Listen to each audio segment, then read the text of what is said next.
présente un jeu intitulé Tape Puce. Oui, ce sont des puces.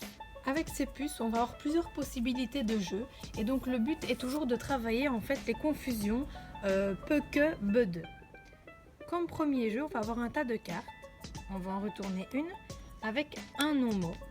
Et c'est le premier à reconstituer ce non-mot qui gagne. Donc pour ça, il prend la tapette et il va taper sur les puces qui correspondent.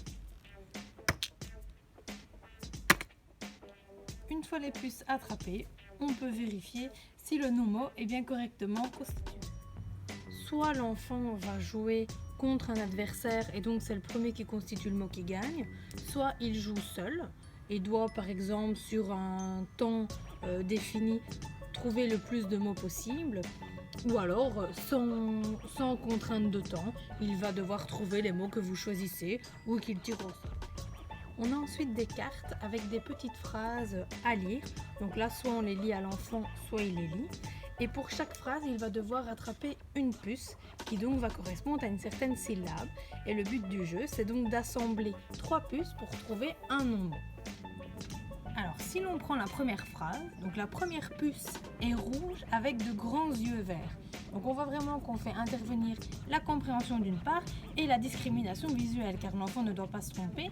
Il doit trouver premièrement une puce qui est rouge et qui a en plus de grands yeux verts. La deuxième est jaune avec de petits yeux bleus.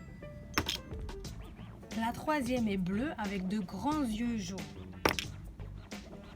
Une fois les 3 puces trouvées, l'enfant va lire le résultat et il va pouvoir vérifier le résultat au dos de la carte. On va également jouer sur le critère de taille. Donc par exemple, on va chercher une petite puce rose ou une grande puce rouge, etc.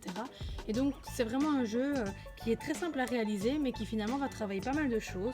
Donc au niveau des confusions visuelles, au niveau de la discrimination visuelle, au niveau de la lecture, au niveau de l'assemblage, au niveau des critères, des couleurs, etc. Cette vidéo est maintenant terminée, j'espère qu'elle vous aura inspiré et que vous aurez envie de le tester avec vos patients. En tout cas, je vous dis à lundi pour une prochaine vidéo.